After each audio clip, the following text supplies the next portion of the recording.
Tao kia tu nổ nữa. Cái tụ đầu nữa.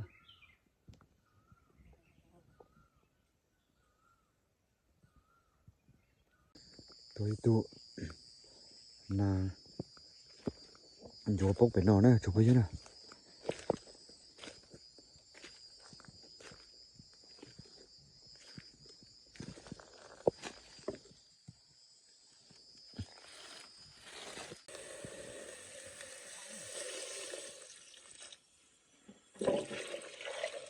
Cho con tàu rồi xài rau gì nó dùng nó chụp cái gì đó đúng không tôi bù giò sáng nhu nó trên để cơn này tao rồi dừng đua cho thu nè có gì trái thì nè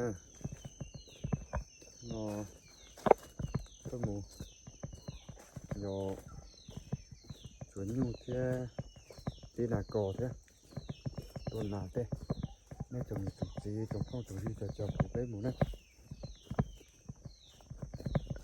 sẽ bỏ đi chán nữa tôi muốn cho thấy trên đấy cơ thì tôi thấy như mình nó ló na thế thì xin tôi muốn thay video cho họ thu cho nên sẽ đi là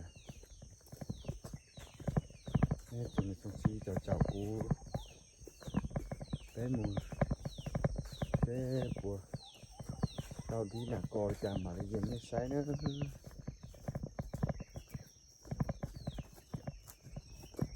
trên đấy cơ là tao tuôn mà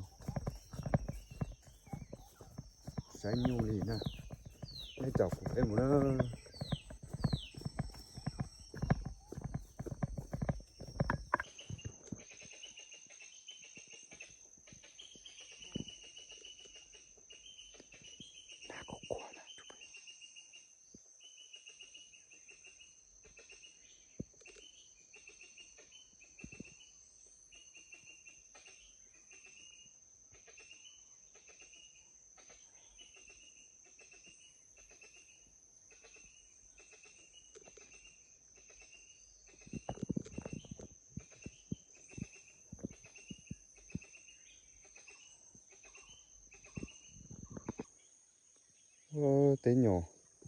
té nhỏ chạy bắt đau tà đi phá chập lầu đi tao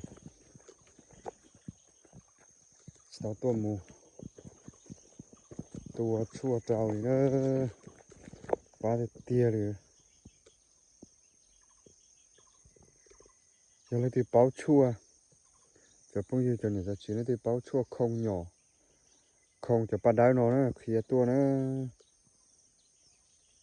cái dũi cho tôi không nữa cái nhọt giải bắt đau tà thì cái plan nó bắt đau xem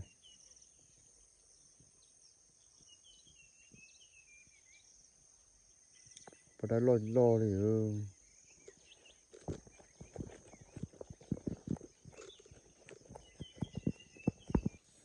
ô tôi bỏ nhủ nè nhủ vô cơ đi nó khó chứ mà rau nhỏ tua tà bắt đau đâu nhỏ tua tà nhá sống như non cho sống thế nào trên nào này ê ê ê ê ê ê ê ê ê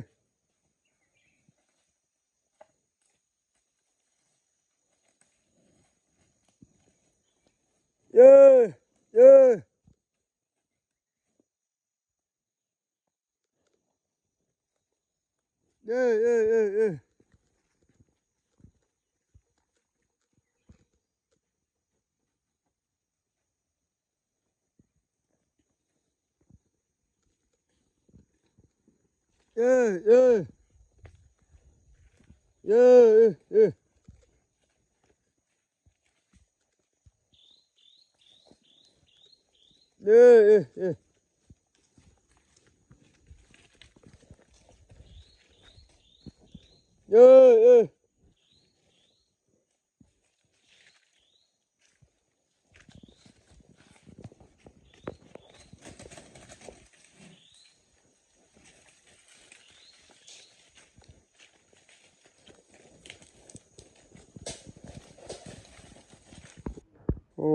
mình nhung vô chỉ vô đi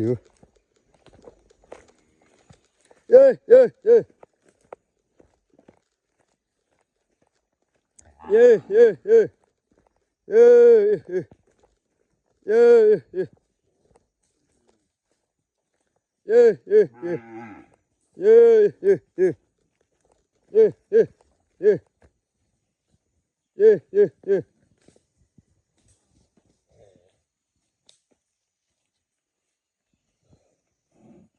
Yeah, yeah.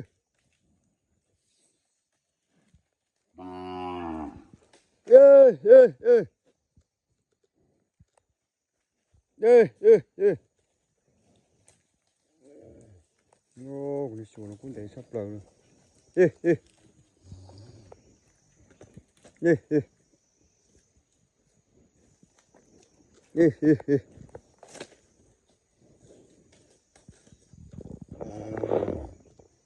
Yeah, yeah, yeah.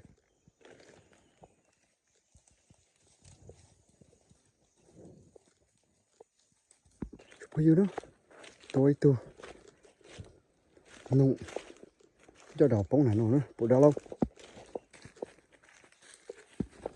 Ui.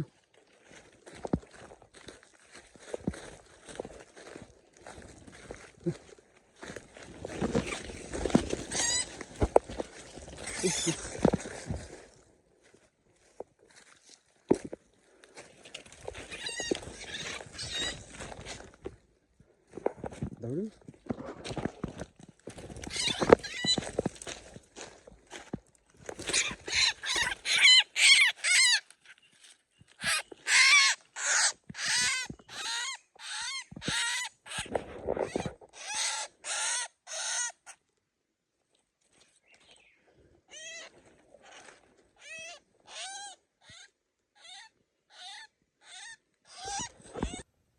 Tao kia tụi nó đó.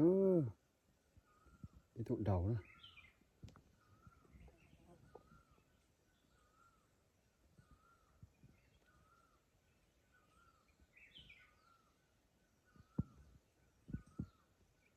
Tao biết rõ sẽ lên bộ lòi cho nó mới cho chỉ như sau. Nó cơ. Đã lâu quân thuộc cảnh xưa.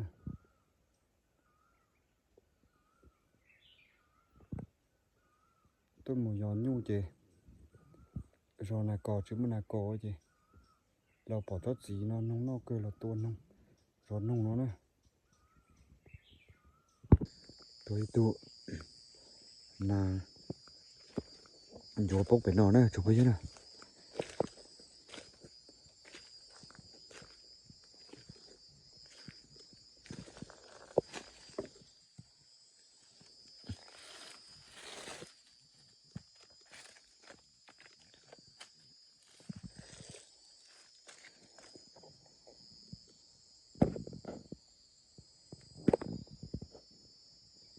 Làm chúa này cho nó tụt chỉ á, nó kề lo thật tả.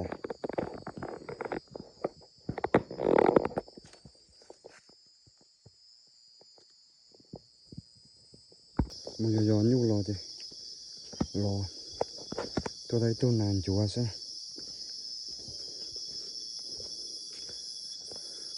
Giòn nhu lo thì trống tu chị.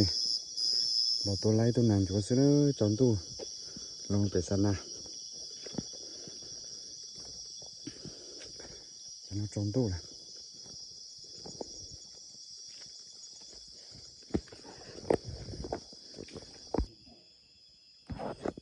Nhặt chế một chừng. Ủa nó khăn để tao nó này tôi trên để tao yêu thì nó chỉ tôi chuyển nhu chỉ tôi lo hai giống tao là nó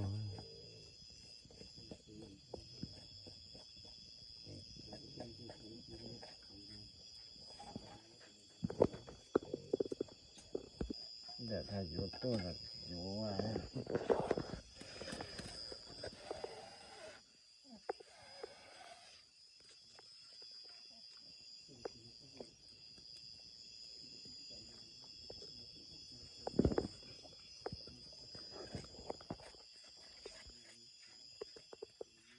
เนี่ยกูให้แล้วหรอมันใส่ชงเลยเนี่ยไปเต้เลยมึงกำมวยกำmột cái ký mày mày ngâm một cái ký à nó trâu số lò trâu của ta thì mà ngay ký mất kê mất số lò trâu thôi mà ngâm một cái ký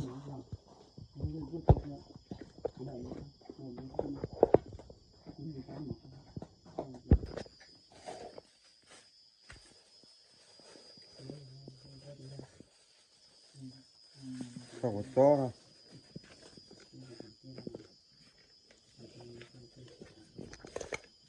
cái nà có tầm quá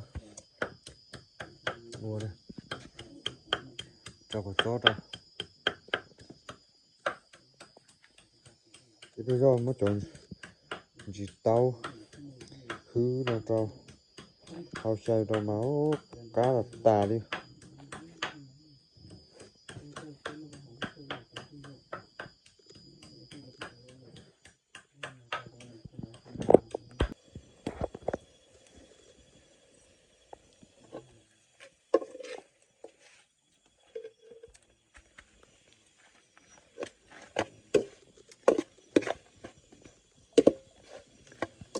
cái nà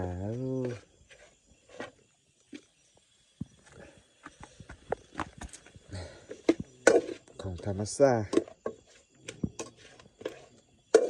cá tà như gì à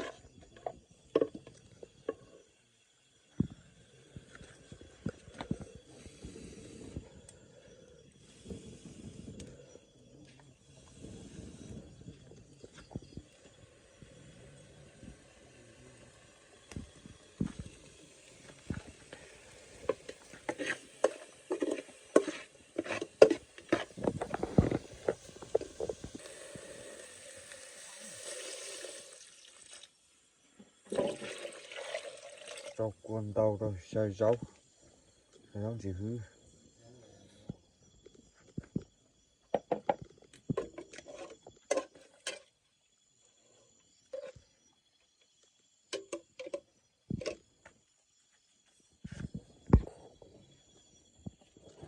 không gì hư sao gì hư sao nào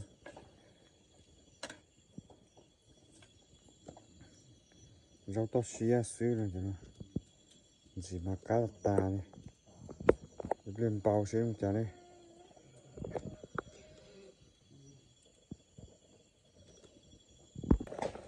thì hiểu cho nó tạo cho nó tổ quân chống chả đông bao chả đây để chịu như nó mới tưởng nó chống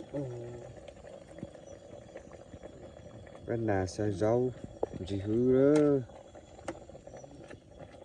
cá hình như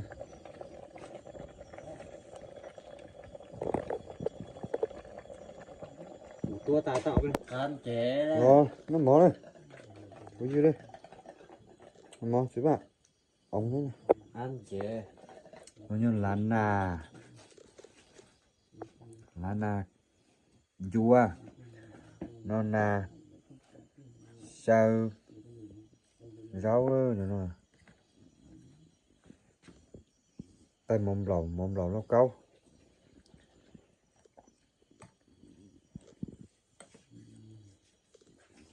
chỉ khán chế đâu